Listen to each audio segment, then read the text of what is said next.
Bueno, hola, buen día, buenas tardes, buenas noches, siempre saludo igual según el momento en el que se conecten con esto.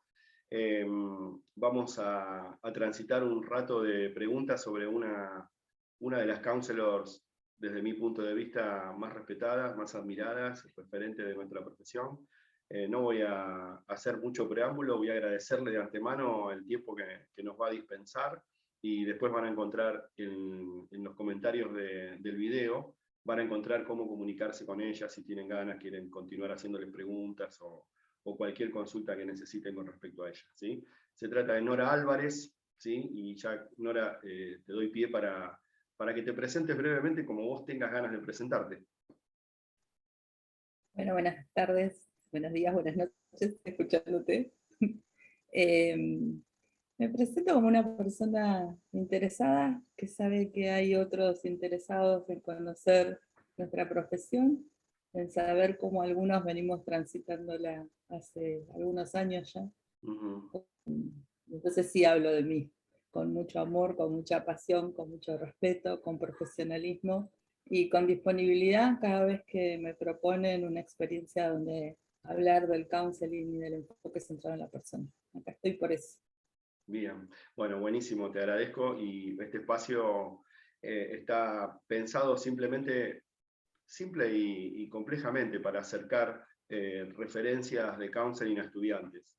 Vamos a transitar algunas preguntas hechas por estudiantes, mayormente de primer año, pero también puede haber alguna pregunta de segundo y demás. Así que es simplemente eso, poder acercarles más personas. A mí me encanta poder acercar esto, alguna referencia más allá de las que ya conocen, de los docentes que tienen, ¿no? Así que agradecido, y calculo que siempre va a ser bien recibido por los estudiantes. Bien, sin preámbulos, Nora, así vamos a la pregunta. La primera siempre me la robo yo, la pregunta, así que, Bueno, ¿cómo, ¿cómo y por qué counseling? ¿Cómo llega a vos y por qué el counseling? eh, el counseling llega en un momento donde yo prevaloré, esto como es para alumnos, le vamos a poner entonces algunos conceptos teóricos también, Uh-huh. si ayuda. ¿Sí? Yo vengo de una familia donde la cultura, la educación y el trabajo siempre han sido valores significativos, y bueno, desde muy chica fui invitada a leer, a conocer, a informarme y a tener una profesión. Así que recibí esos mandatos familiares que dicen qué es lo bueno y qué es lo que favorece el desarrollo. Eso era parte de un contexto familiar, junto con dos valores muy significativos que son la libertad y la responsabilidad.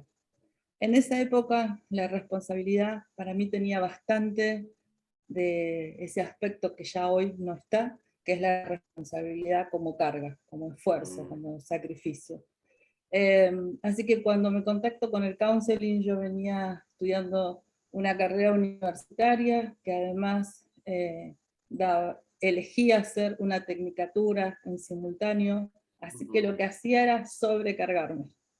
Uh-huh. Era una buenísima consultante de counseling, estaba sobrecargada.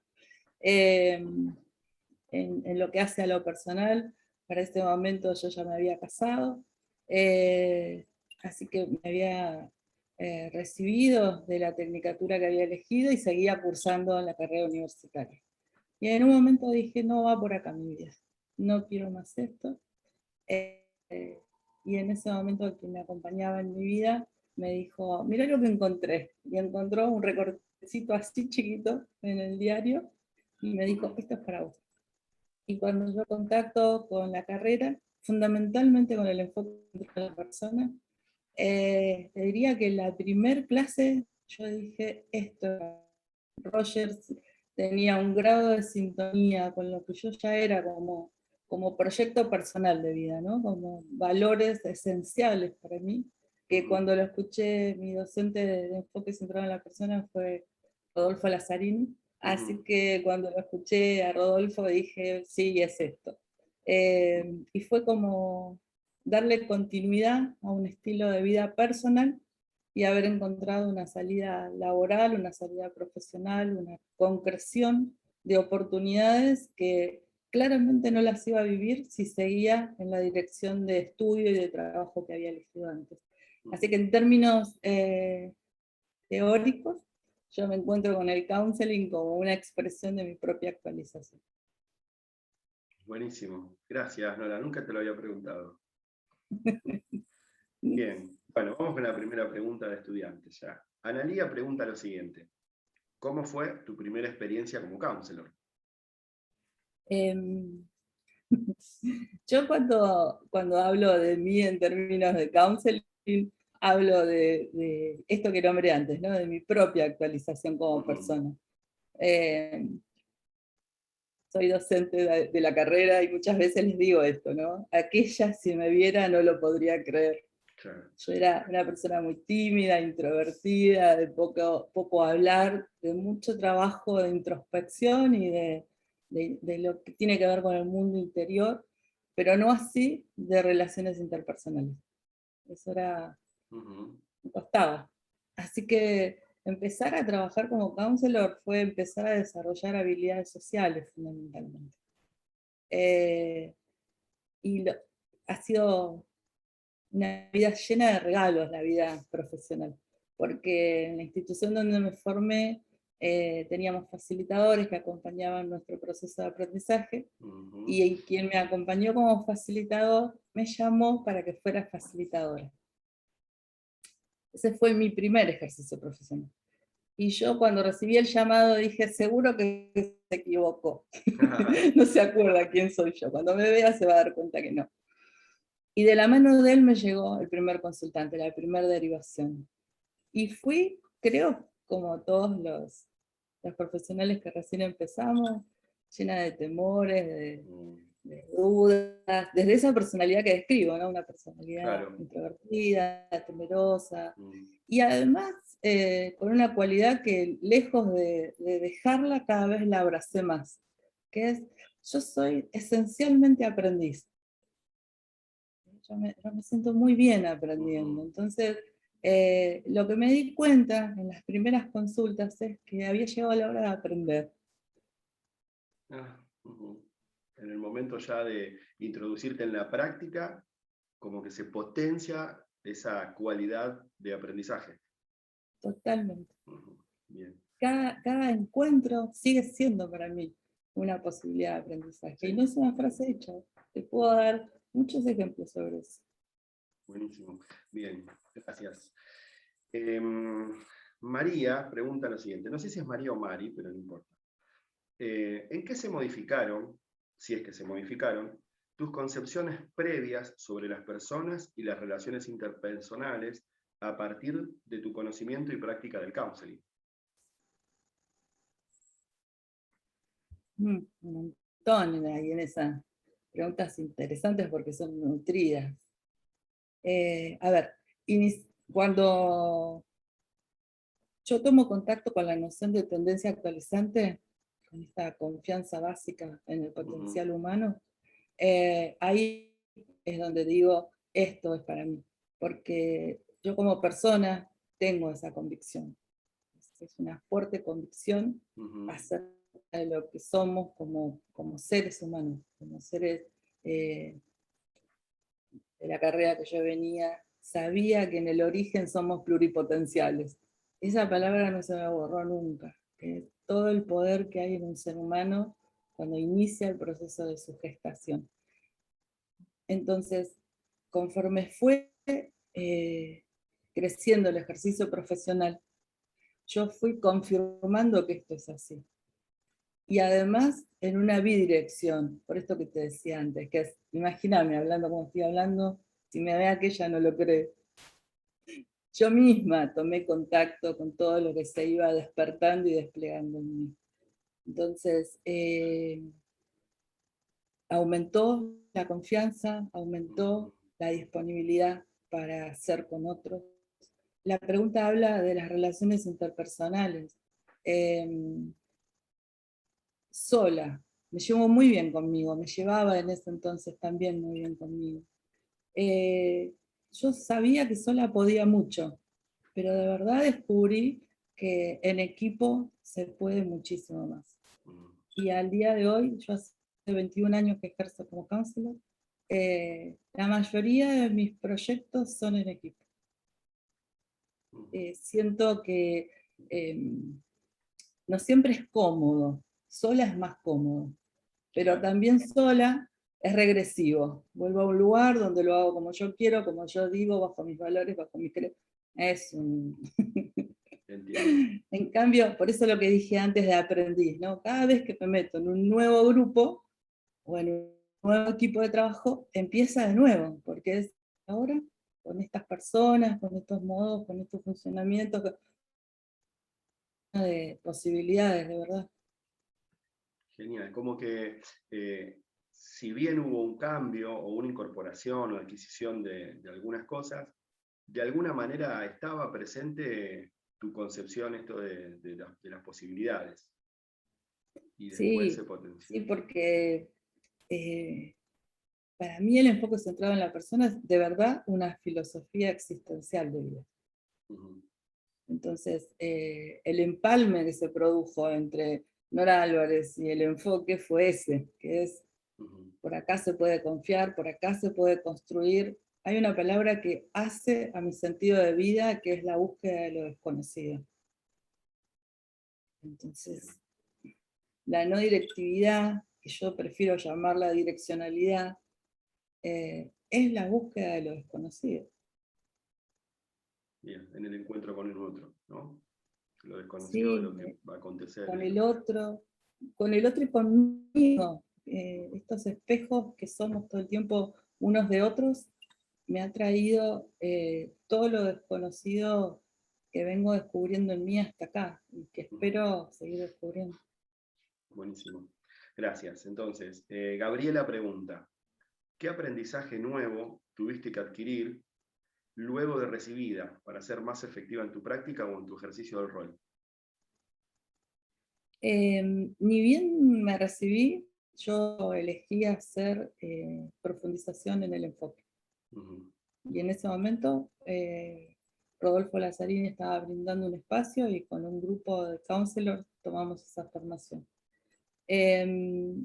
Para mí hay un trabajo que no se detiene y que es el esencial, que es el trabajo sobre mí mismo. Ujú. Ese es el lugar de trabajo. Yo Bien. a esta altura distingo tres lugares, que es el yo conocido, el no yo negado por mis propios valores, y ese es al que fui integrando progresivamente, ¿no? Todo eso que yo decía, no, pero yo no, pero yo no. Es el espacio de libertad ese, dale, deja entrar esa parte que vas a ver lo que trae. Ujú.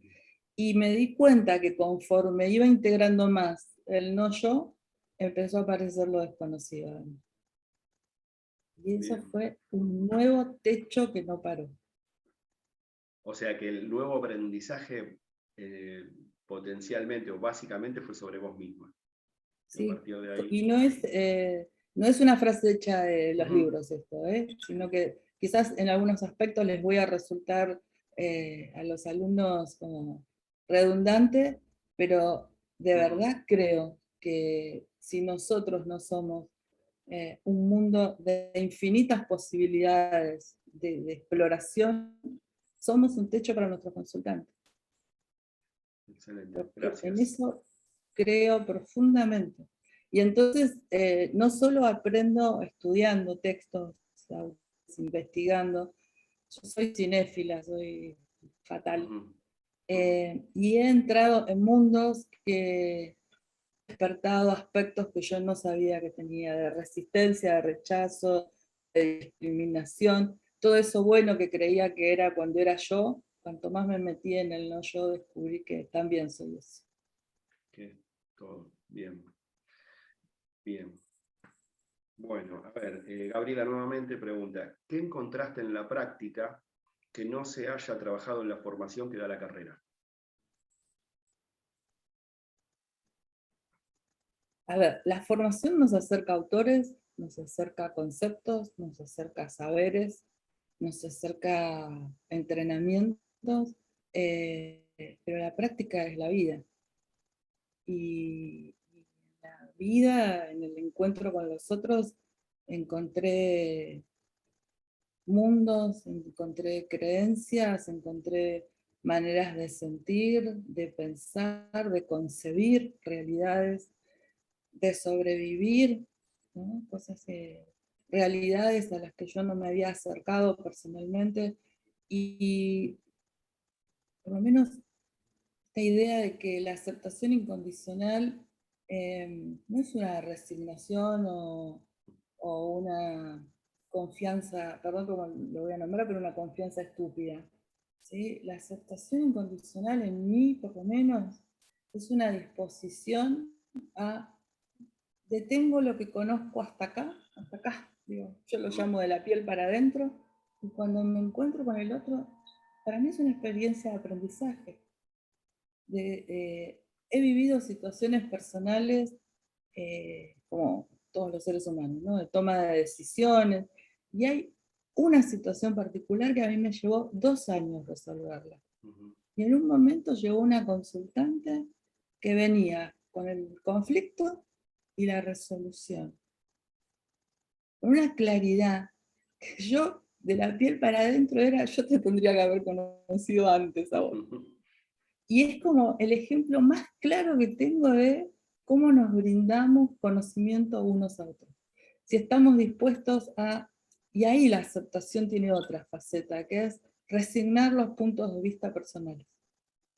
Ni siquiera digo aceptar, digo un poco más, que es sueldo todo lo que yo creo. Resigno, dejo de apostar a eso y abro la percepción a otra forma.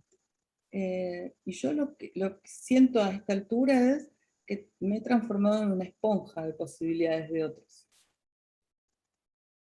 Bien. Después lo experimento y veo si es para mí o no, ¿no? Digo, una vez que la persona se va, Claro. digo, a ver, esto tiene que ver conmigo, sus valores, mis creencias, mi mundo, mis relaciones, es posible en mí, por eso me transformo yo en mi propia experiencia de aprendizaje. Claro, elegir también, en ese sentido, lo que puedes tomar o, entre comillas, simplemente acompañar. Bueno, a ver, acá hay una pregunta que no la entiendo yo, así que veremos cómo la resolvemos, porque no le podemos repreguntar a Analía, que pregunta, ¿das referencia con respecto a lo que es un proceso de counseling? Me imagino que pregunta acerca de si tenés que contar a veces qué es un proceso de counseling, si lo tenés que comunicar, cómo lo comunicás. Depende de lo que me pregunte el otro. Uh-huh. ¿No? A veces, esto se lo comparto a los alumnos, que yo me río de mí porque al principio daba tantas explicaciones, y tantas explicaciones desde lo que no hacía, que obviamente las personas no venían.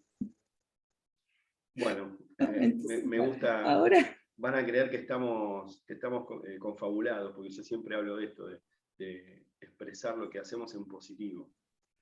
Y por decantación quedará lo que no hacemos, y por ahí alguien pide la aclaración, pero en definitiva lo real, lo concreto, lo asertivo es decir lo que sí hacemos. claro. Bien, bueno. Lo que Moni, escucho, ahí sí. lo que te puedo sumar es que yo escucho la necesidad.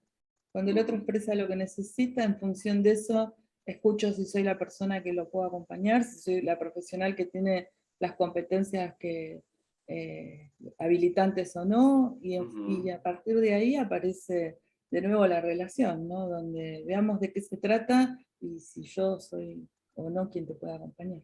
Y si tengo que explicar qué es el counseling, también lo explico. ¿Sí? Uh-huh. Bien. Bueno, Mónica pregunta, ya más metido en una práctica, ¿no? ¿Cómo puedo generar un clima de confianza para el consultante más allá de mi actitud de escucha activa? Confianza más allá de la escucha activa. A ver, yo lo primero que puedo decir es que esta es la respuesta que me aparece en este momento, ¿no? Como que ninguna respuesta es cerrada, ni es la única. Uh-huh.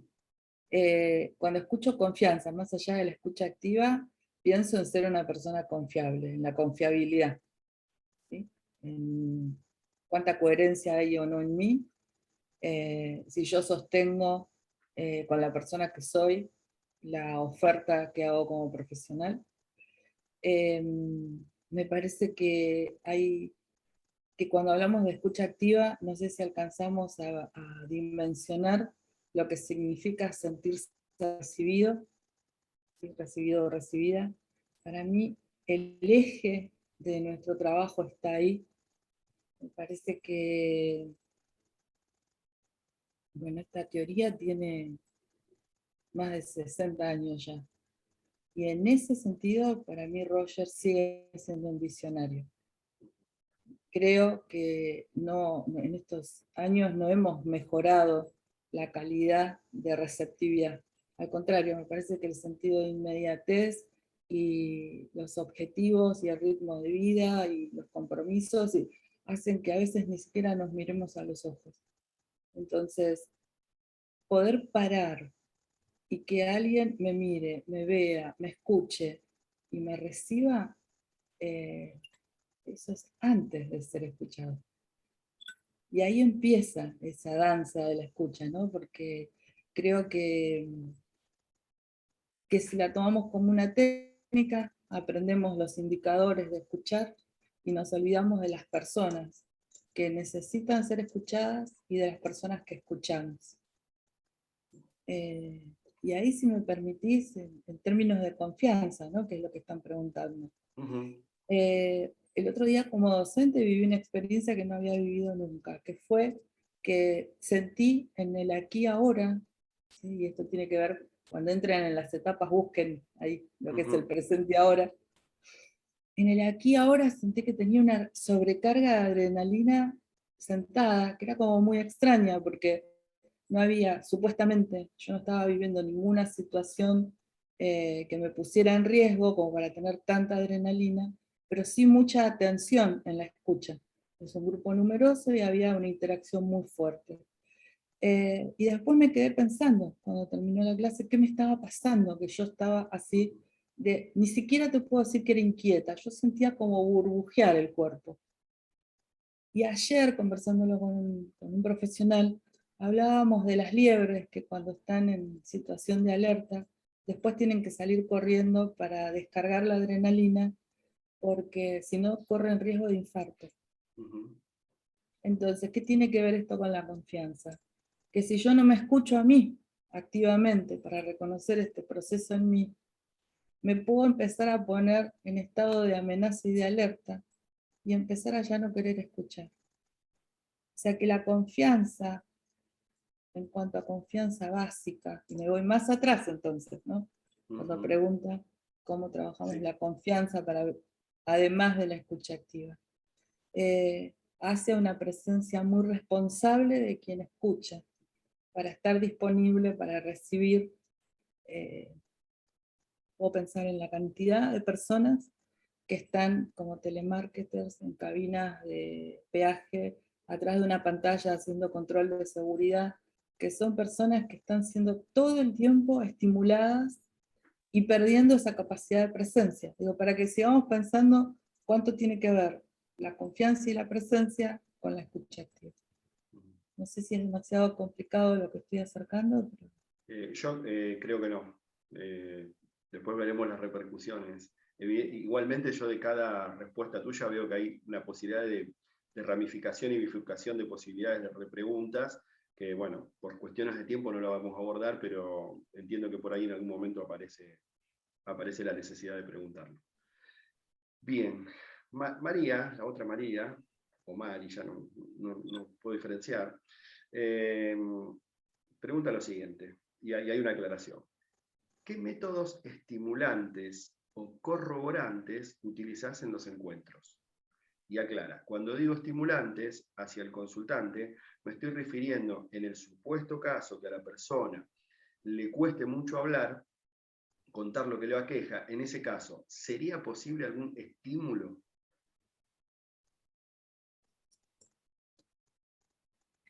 No, método no.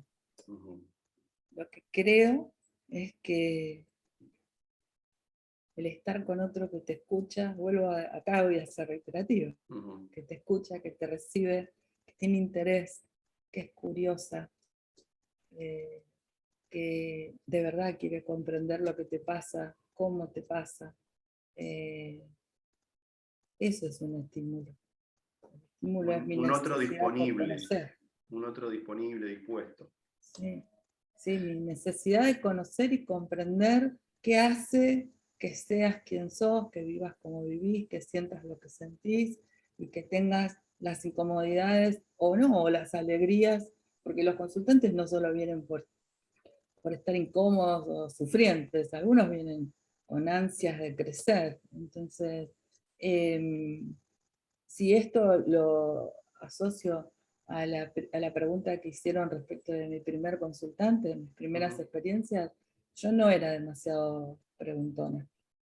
Ahora no pregunto cuando no es necesario. Hay entrevistas de counseling donde yo soy muy, muy callada porque no requiere que yo pregunte. Pero cuando, referido a la pregunta esta, ¿no? Del estímulo, cuando estoy con alguien que necesita que yo pregunte para poder establecer este canal de comunicación, pregunto. Inclusive pregunto, hasta los silencios los pregunto. No todos los silencios son iguales. Entonces, o un gesto. Hace poquito recibí a una pareja, no voy a dar información por confidencialidad, pero fue muy significativa una de las personas de la pareja, la comunicación gestual inmediata. Inmediata, era una expresión de la otra persona, inmediatamente había una gestualidad. Nunca me pasó con tanta proximidad. Y entonces la comunicación se facilitó así, fue preguntarle, ¿qué quiere decir eso que acabas de hacer? ¿No? Como, y ahí pudo abrir a la otra persona lo que le estaba pasando. Entonces, bueno, los estímulos, me parece que esa es la pregunta, ¿qué estímulos? Es la comunicación, una apertura. Creo que la pregunta implica como una escena temida o una especulación que aparece a veces en estudiantes de que, ¿qué hago si el consultante no habla? Mi Como, experiencia es que quien viene a hablar, habla. es Y lo que que... cuando se queda callada la persona, por alguna razón está callada. Entonces, aprendí también a comprender los propios significados de mis silencios. Esa es una invitación para que exploren. Porque si yo no conozco cuántos tipos de silencios hay en la existencia humana, no los voy a poder comprender en el otro. Y cuando no comprendo, pregunto, ¿no? Pero me parece que la persona callada también está diciendo algo. Y voy a aprovechar, así fuera de contexto, ya que mencionaste el lenguaje gestual, que no está en las preguntas que transmitieron hoy, pero siempre aparece. ¿Qué sentido toma para vos? ¿Qué abordaje le das? Algo ya explicaste igual o contaste de esta experiencia, pero si querés agregar algo más, por esto de que a veces se lo propone como la utilización de técnicas de interpretación de esos gestos y demás. Te pregunto cómo es para vos. Para mí la gestualidad y la corporalidad es una expresión de esta persona que está delante mío. Entonces, no sé qué está diciendo con lo que está diciendo su cuerpo y su expresión no verbal. Se la pregunto. No interpreto. Bien. Porque también me parece, además de que interpretando completo yo el mapa, también me parece que pueden haber más de una razón por la que esa persona está o en esa posición o con ese gesto, y además, sumado a la virtualidad, por ejemplo, hay momentos que vos me ves que levanto la mirada, cuando estoy en consulta no levanto la mirada así, pero ahora es casi como una tentación que tengo la ventana y el cielo. Entonces hay momentos que estoy pensando y me voy para allá, digo, y seguramente quien tiene conocimientos de PNL u otros abordajes, le pondrá un contenido a esa mirada. Bueno, yo lo que le digo es que además de eso que dice, yo tengo el cielo que me convoca. Bueno, entonces en eso soy cuidadosa, pregunto y nada, escucho. Bien, buenísimo. Bien. Cuando digo bien es porque creo que estás comprendiendo, no que avalo que está bien lo que vos Sí, decís. sí. Es Bueno, suficiente. Sol pregunta lo siguiente. Frente a una persona que ingresa a la consulta con una estructura muy rígida, diciendo que no cree en el proceso, pero aún así acude, ¿qué sugerencias nos harías para comenzar a generar el clima propicio para el proceso? Cuando aparece esa pregunta, así desde el corazón me viene un consultante que no voy a dar información por confidencialidad. Lo que les puedo decir es que si está acá, por alguna razón está acá. Y si está pataleando, bueno, será que necesita patalear. Y si está diciendo no te creo, es porque necesita decirse de esa manera. Yo tengo como modo de trabajo un arraigo muy fuerte en la comprensión de la teoría de la personalidad y las 7 etapas del proceso de convertirse en persona. Yo trabajo desde ese lugar. Entonces, poder comprender lo que significa una noción de yo que se defiende y saber que no es personal, no es contra mí. Es conmigo porque está acá conmigo, obviamente me lo va a decir a mí, ¿a quién se lo va a decir? Pero no es contra mí. En todo caso, se lo está diciendo a sí mismo, y si se lo está diciendo, algún sentido tiene. Entonces, acompaño eso, acompaño el malestar, acompaño la resistencia, inclusive la decisión de no continuar. Y me ha pasado hace poquito, ahora en la cabeza entró otra persona. Me ha pasado hace poquito de una persona que me dijo, tu escucha pasiva, después me dijo, tu escucha receptiva, pero seguía diciéndome, no me estás dando, no me estás dando. Y yo seguí construyendo desde ese lugar, no sintiéndome afectada personalmente. Y la decisión era concluir el proceso. Ese era el contexto en el que estábamos trabajando y me estaba diciendo lo que me estaba diciendo. Y digo, me estaba diciendo como me lo estaba diciendo a mí, yo soy parte de esta relación. ¿Sí? Ahí, claro. Conforme más recibía yo la rigidez y la resistencia, empezó a haber un camino de marcha para atrás, de quiero seguir. Pareciera que la receptividad promueve el movimiento en la otra persona. No es necesario ir a sacarlo de ese lugar o a empujarlo hacia un lugar. No.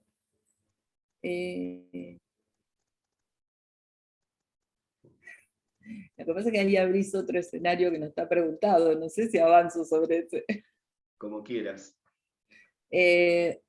Yo creo, profundamente creo, que cuando vamos ahí, a donde la persona no quiere permanecer, y nosotros los queremos sacar, si en lugar de sacarlos, vamos ahí y conocemos la intensidad de estar en ese lugar junto con la persona sale sola.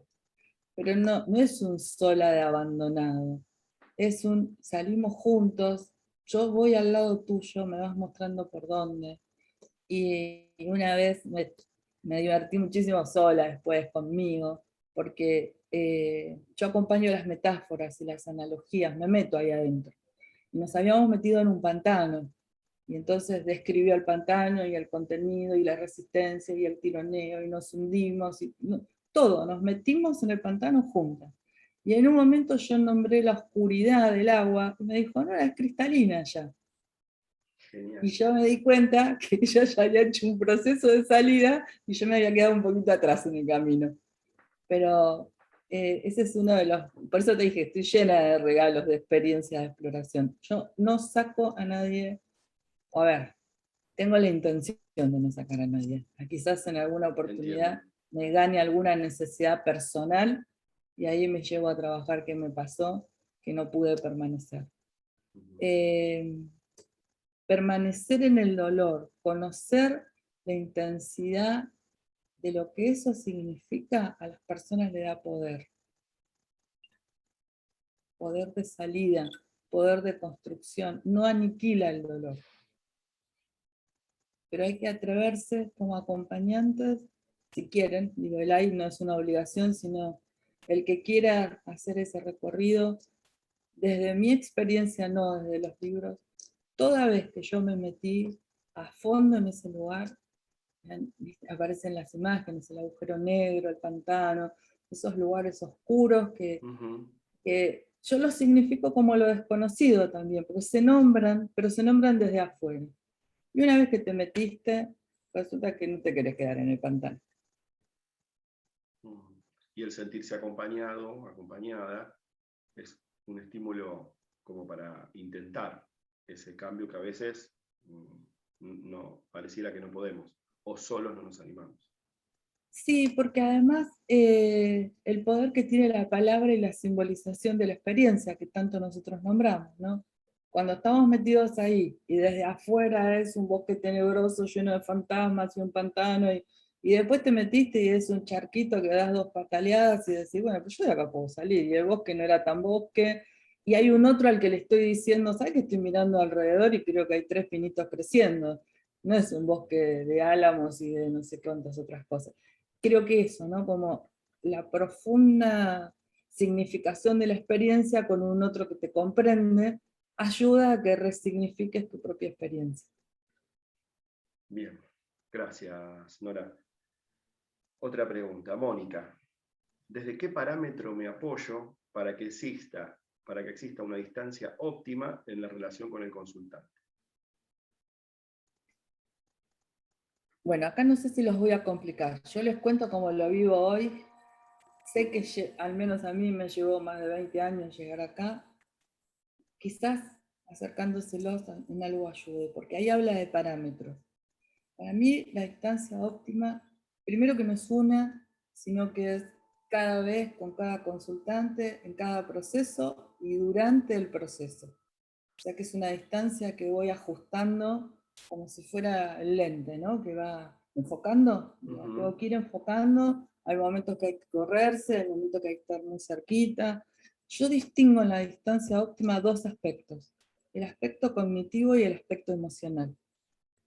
Entonces, en algunos momentos estoy muy cerquita emocionalmente, ¿sí? Comprendiendo ahí cerquita todo lo que eso significa, todo lo que duele, todo lo que trae, cerquita.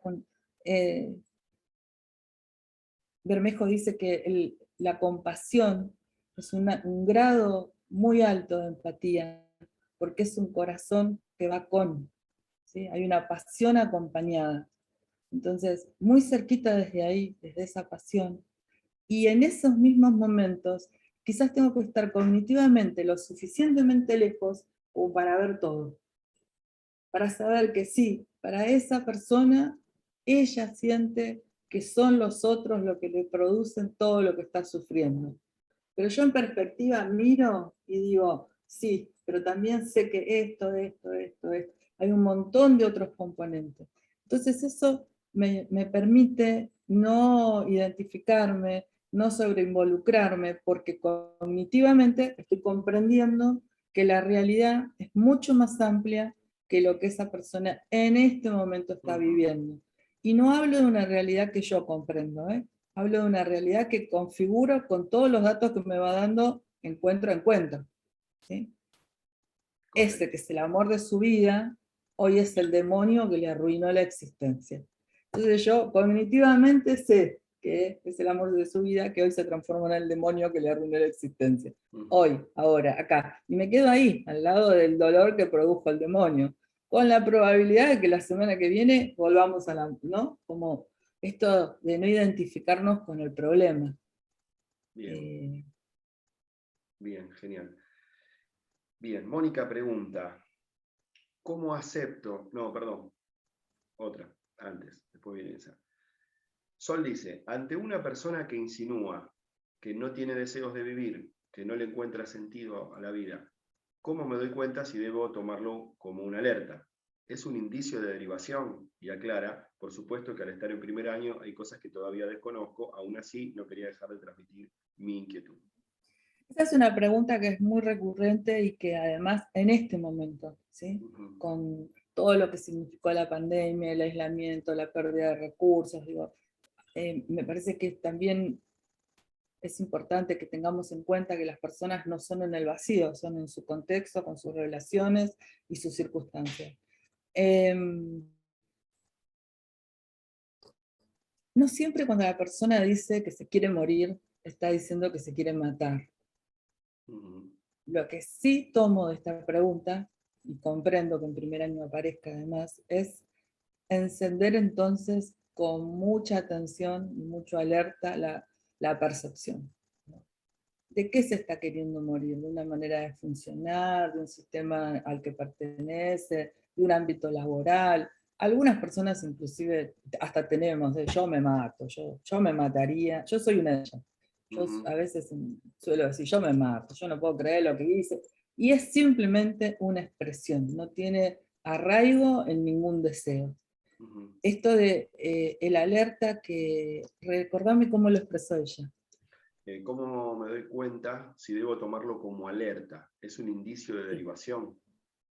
Sí, entonces, lo que tengo que escuchar es cómo está su ánimo, cuántas áreas de su vida están implicadas en esto, si tiene red de sostén, si es la primera vez que lo expresa, indagar. Yo cuando aparece esa expresión, me detengo ahí e indago. Y respecto de la derivación, por un lado, la derivación es un proceso en sí mismo. ¿Sí? No es llamo a un profesional y anda que te atienda a otro, sino es me quedo ahí, acompaño, veo qué es lo que necesita. Puede serlo, o sea, no cerraría a que toda expresión requiere una derivación. Ujú. Bien. Indago, acompaño, exploro, me cercioro, veo si hay medicación mediante, o sea, tengo que conocer a la persona. Lo que les diría como alumnos de primer año es no se asusten. O sí se asustan, porque es una expresión que yo suelo usar al revés, que es, si se asustan, Ujú. acompañados por el susto, hagan lo que es necesario, que es escuchar, comprender, poner en contexto, consultar si es necesario consultar. Cuando estamos en ejercicio profesional, tenemos red de profesionales también a los que recurrir, supervisar si es necesario supervisar, ver si algo de lo que está diciendo la persona me está tocando a mí en lo personal. Bueno, hay un montón de elementos presentes frente a esto, ¿no?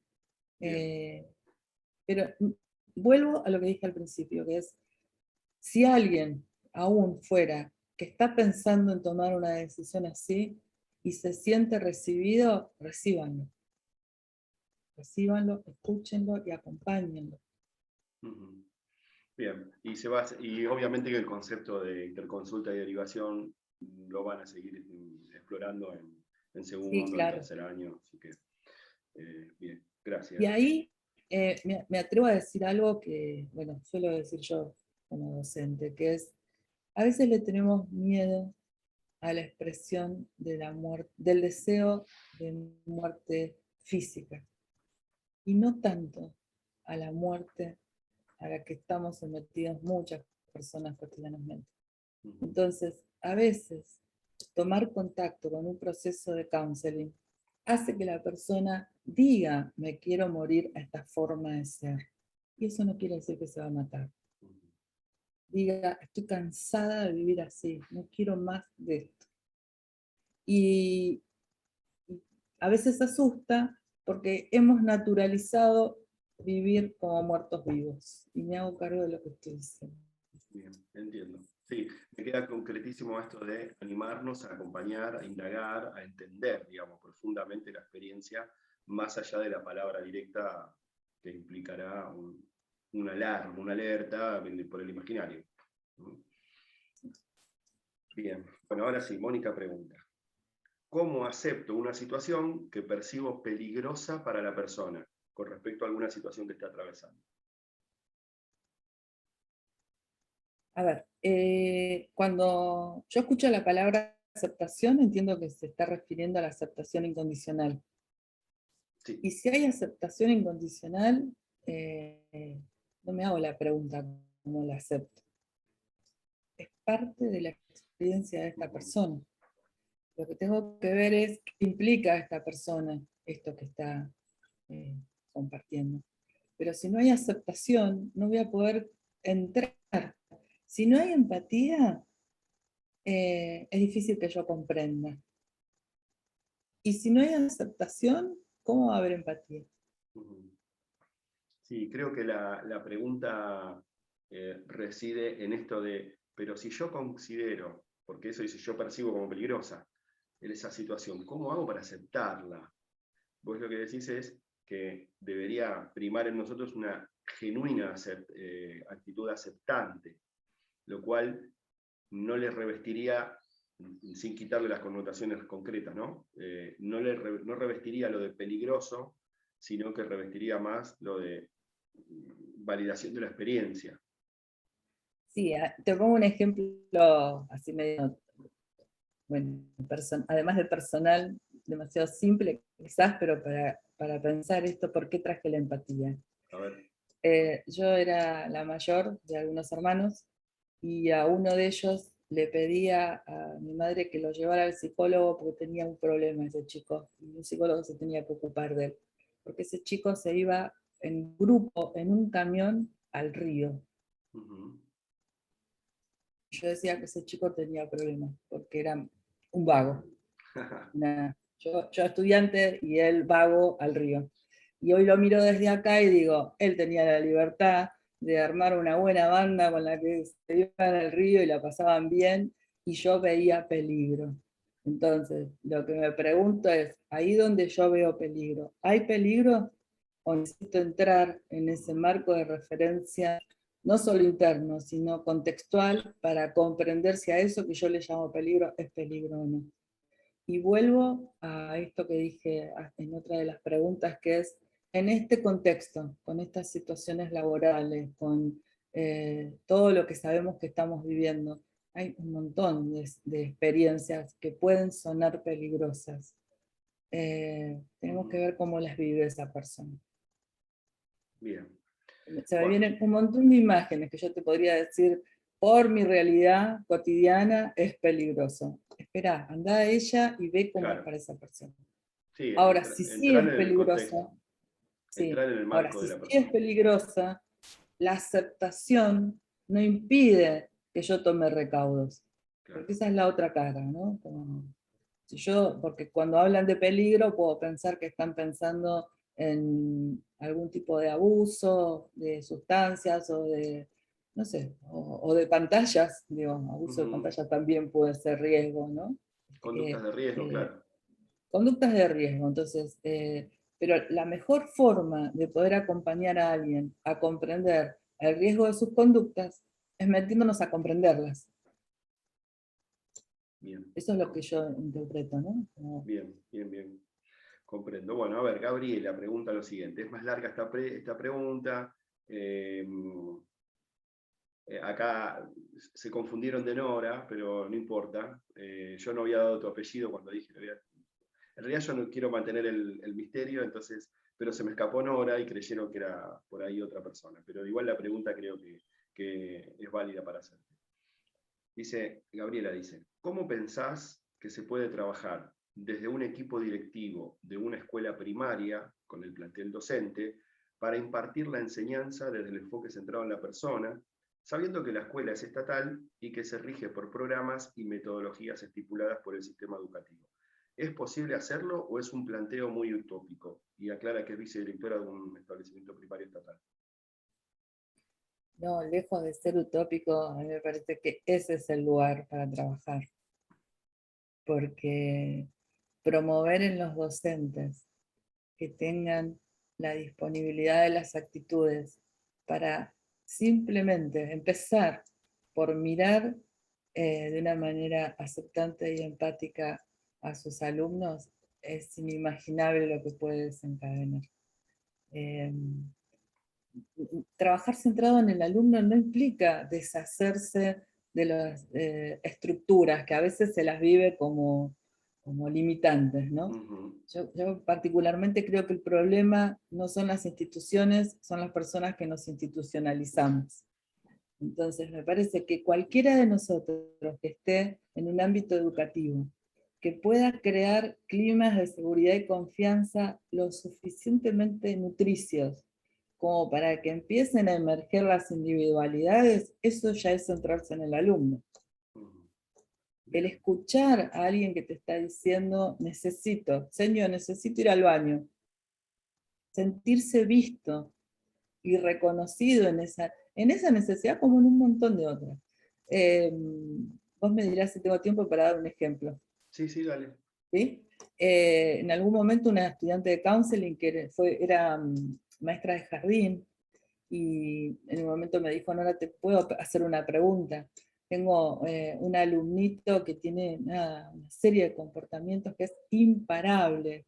Y ella empezó a poner a disposición las actitudes con él. ¿Sí? Estar ella en contacto con lo que a ella le pasaba con el indómito. Y cómo ella regulaba sus propias emociones y cómo ese vínculo fue creciendo. Y un día él llegó y ella le dijo, fulanito, abrazo de oso.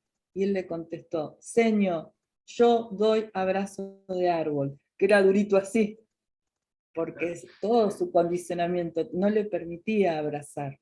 Ella lloraba contándolo, ¿sí? Que habían alcanzado al menos ese nivel, donde un árbol podía ser abrazado por una osa.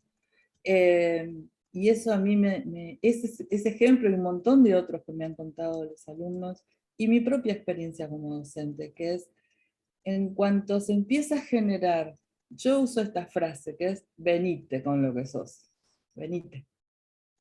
Acá tiene que haber quien reciba, ¿no? Pero Claro. sí, y vuelvo a la pregunta de esta persona que tiene además un rol donde ella misma le puede decir a sus maestras internamente, este proceso de la piel para adentro, que es a cada una de sus maestras, empezá a venirte con lo que sos, que aquí hay alguien que te recibe, la transformación es inevitable.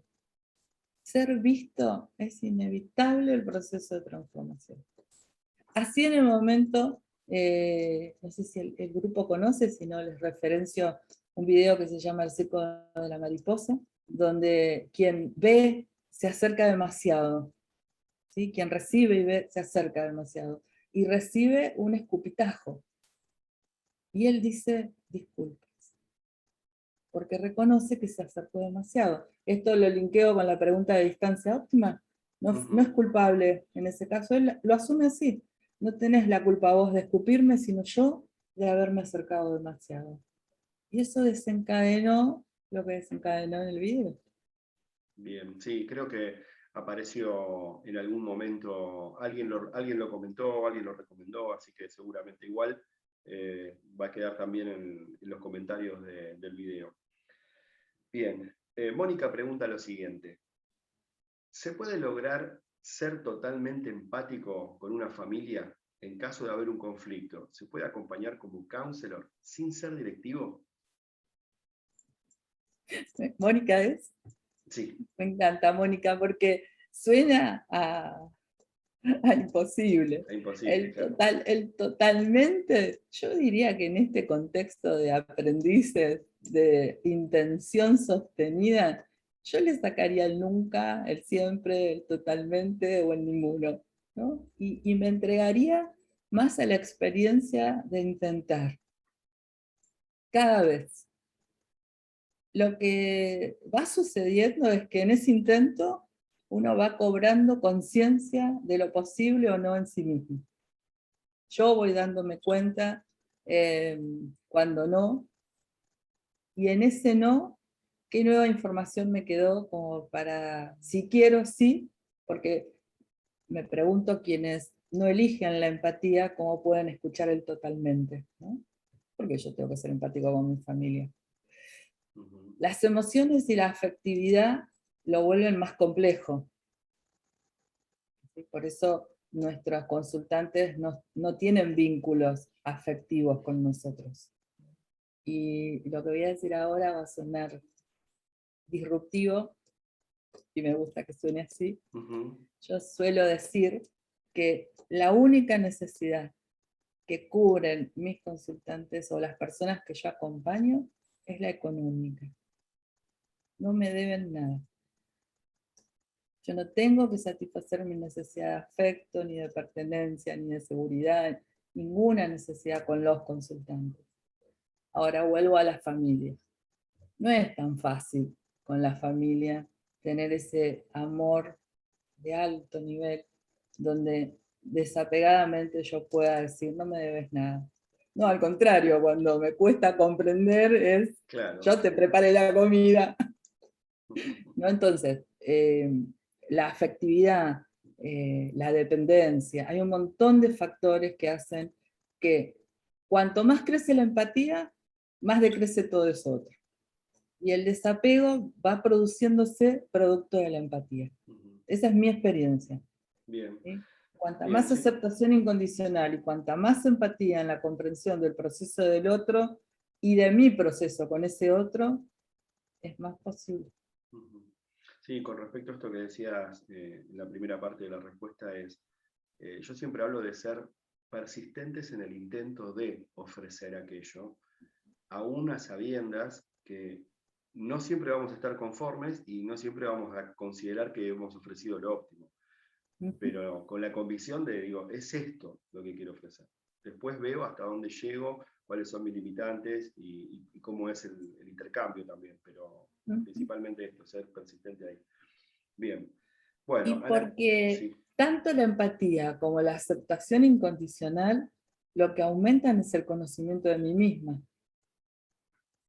en ese Y no intercambio siempre me me conozco gusta con también. lo que me encuentro. Totalmente de acuerdo con eso. Analía pregunta, ¿haces proceso personal y o de supervisión? Sí, hago todo.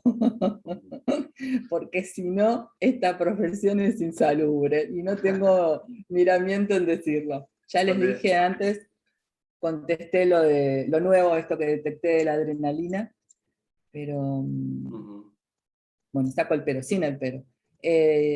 Sin proceso personal no podría. No podría porque no podría como una limitante y no quiero. Fundamentalmente no quiero. entiendo. ¿Sí? Yo me encuentro infinidad de veces tocada. Esto, a veces, desde este lado, es como la batalla naval. ¿Viste? Aparece el tema o la persona y es tocada, y a veces es hundida. Y para que el hundida no le salpique al otro, yo tengo que seguir trabajando. Bien.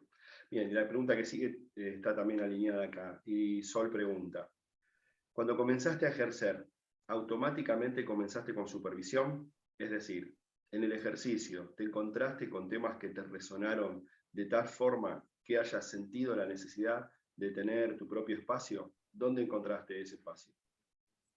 Yo me recibí y, como les contaba antes, inmediatamente me puse a hacer, al tiempo que estaba estudiando algo complementario a la carrera, el espacio de profundización en el enfoque, y al mismo tiempo, con un grupo le pedimos a Rodolfo Lazzarini que fuera nuestro supervisor.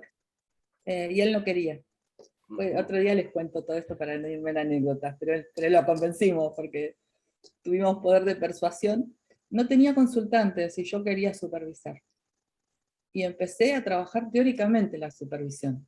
Empecé a explorar el alcance que tenía.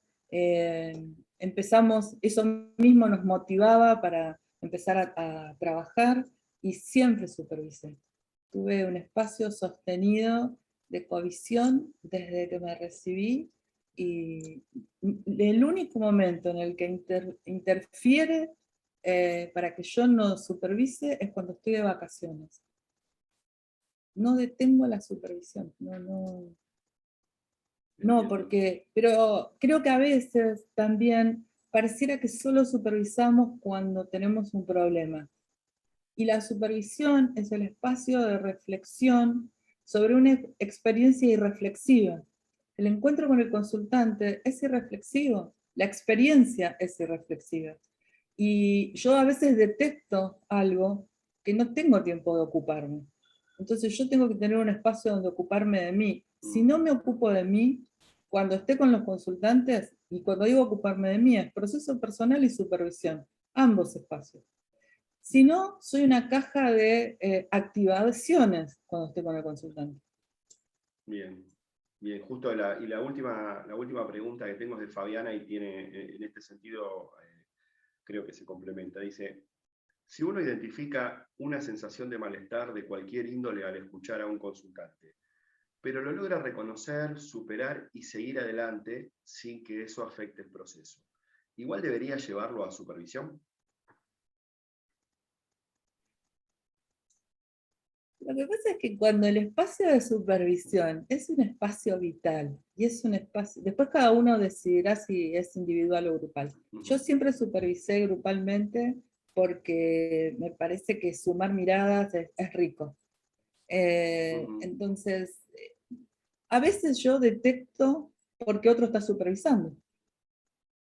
O sea, en el grupo de supervisión, Claro. algo que se nombra me permite a mí iluminar algo que me está pasando con una persona que ni siquiera me había dado cuenta. La pregunta específica, si es algo que detecto, en la supervisión se ilumina pero no se trabaja. Si es algo que ya lo detecté, quizás sea para el ámbito personal, si ya está iluminado el aspecto que necesito trabajar. Porque la supervisión es eso, es como el momento reflexivo de detención para decir, ¿y acá qué pasó? Y acá se puso en juego de mi persona esto. Y eso ya tengo que trabajarlo personalmente. Sí, particularmente tengo la opinión en que cuando, después de un tiempo de supervisar, es como que no aparece la necesidad de discernir si esto va acá o allá.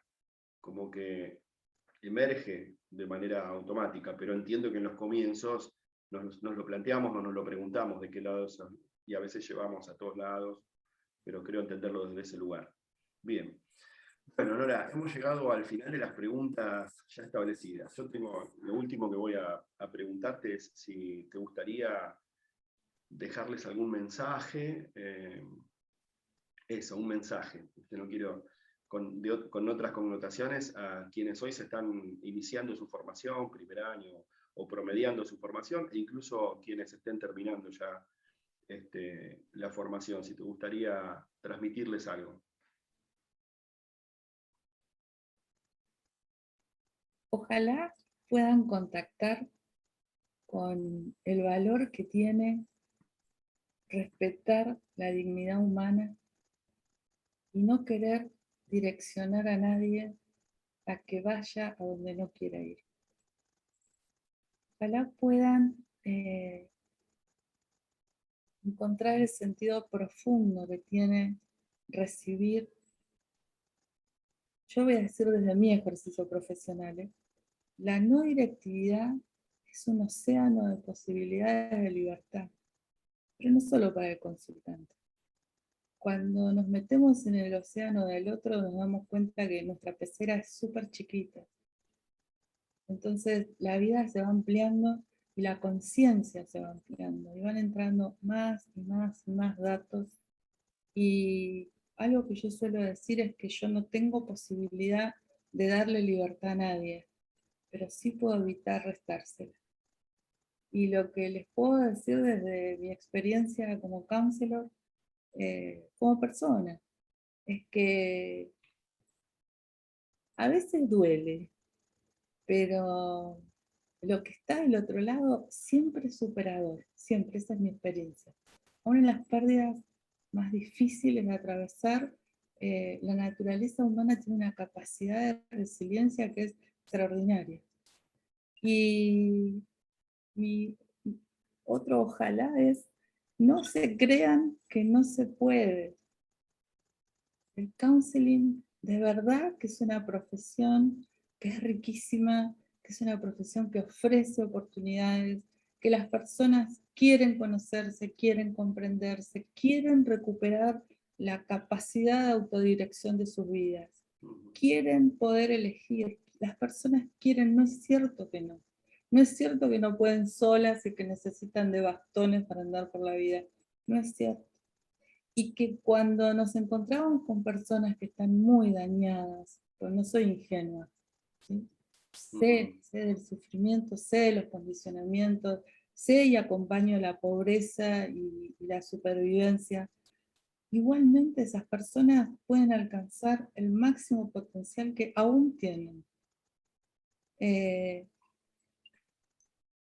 Más que salir a buscar otras carreras, yo lo que nos pediría a todos es que dignifiquemos esta profesión. que seamos profesionales con todo lo que eso significa. Desarrollar competencias, desarrollar habilidades y fundamentalmente ser idóneos como personas, ser congruentes. Es una palabra que se usa con mucha liviandad. Decir que ser congruente es pensar, sentir y hacer lo mismo, es no haber entendido la congruencia. Ser congruente es tener contacto profundo con la propia experiencia de ser un ser humano libre y asumir la osadía, que para mí es como, ahí yo ya puedo con Roger, la osadía de ir por una experiencia plena, la que cada uno quiera. Y les deseo que puedan eso, que vayan por la plenitud de sus vidas. Bien, buenísimo. Muchísimas gracias, Nora. Voy a reiterar mi enorme agradecimiento, mi alegría de poder contar también con un espacio, o con vos en un espacio así. Tengo la enorme expectativa y la enorme confianza en que van a encontrar acá, en este espacio que hemos transitado los estudiantes, las estudiantes, una fuente enorme de inspiración y también de motivación a la profundización. Yo decía que cada pregunta o cada respuesta me disparaban ramificaciones de repregunta y demás, y que por razón de tiempo no lo vamos a hacer, pero quiero reiterar mi agradecimiento a tu enorme generosidad para este espacio, y quiero aprovechar también para mencionar algo, porque creo que es el momento adecuado. Digo, muchas veces a mí, a lo largo de estos pocos años o muchos años de carrera, me han elogiado, si se quiere, una cualidad que me atribuyen, que es la generosidad, que es este hecho de poder compartir y de abrir puertas y de intentar siempre la vinculación, cercar el dato. Y yo quiero manifestar públicamente que vos, Nora, has sido la mayor inspiradora de eso. Si bien creo haber tenido una tendencia a hacerlo, la profesión de ayuda también nos lleva hacia ese lugar, pero debo reconocer que en vos, en tu actitud, en tu práctica, he encontrado eso que me inspira a seguir. Yo no sé si puedo agradecerte puedo siempre, pero no sé si podré devolverte las cosas que vos has provocado o me has ayudado, constante y sonante, ¿no? Pero una de las formas que he encontrado de hacerlo es intentar también hacerlo en quienes acompañan el recorrido o en quienes están alrededor mío, ¿sí? Yo espero que esto no te acarree una enorme cantidad de demanda en función de tu generosidad, pero no quería dejar de mencionarlo porque realmente para mí, cuando recibo algún agradecimiento en este sentido o algún reconocimiento en este sentido, tengo que ser sincero, o por lo menos me gusta ser honesto y decir que he recibido buenas ayudas. No quiero decir buenos ejemplos, pero sí buenas ayudas y estímulos, inspiraciones para eso, y vos has sido una de ellas. Así que enormes gracias, y nada más. Dos cosas. Sí, Dos dale, cosas. dale. Soy oferta para cualquier respuesta o pregunta que surja, soy oferta para contestar en el canal, si ustedes tienen un canal, soy oferta para eso, absolutamente. Y respecto de la gratitud, si aquella se hubiera puesto colorada, avergonzada y tendría excusas. Esta que soy hoy y que sigo en pos de mi propia actualización, te agradece esa gratitud y digo algo que es, yo tengo una imagen respecto de la gratitud, que es, yo agradezco para adelante. ¿Sí? Yo tengo una mano que recibió, yo tengo profunda gratitud hacia aquellos que me brindaron, doy las gracias y sigo hacia adelante, porque entiendo la gratitud como un distribuir con los otros. Así que esa gratitud se multiplique en millones de posibilidades para otros. Yo ya recibí el agradecimiento y lo vivo así, con la certidumbre de que hoy es uno de mis valores fundamentales. Y la gratitud así, esparciendo. Buenísimo. Creo que no lo hablamos nunca, pero me siento en esa sintonía también. Así que buenísimo. Bueno, también le agradezco enormemente a quienes hayan transitado escuchando esto. Vamos a agradecer todo tipo de comentarios, preguntas, sugerencias que tengan para hacer acá en los comentarios del video. Van a encontrar también las formas de comunicarse y de encontrar a Nora en las redes sociales o en correo electrónico. Así que simplemente agradecerles a todos, a todas, el hecho de estar acompañándonos y obviamente a Nora por este espacio. Nada más. Adiós. Chau, chau.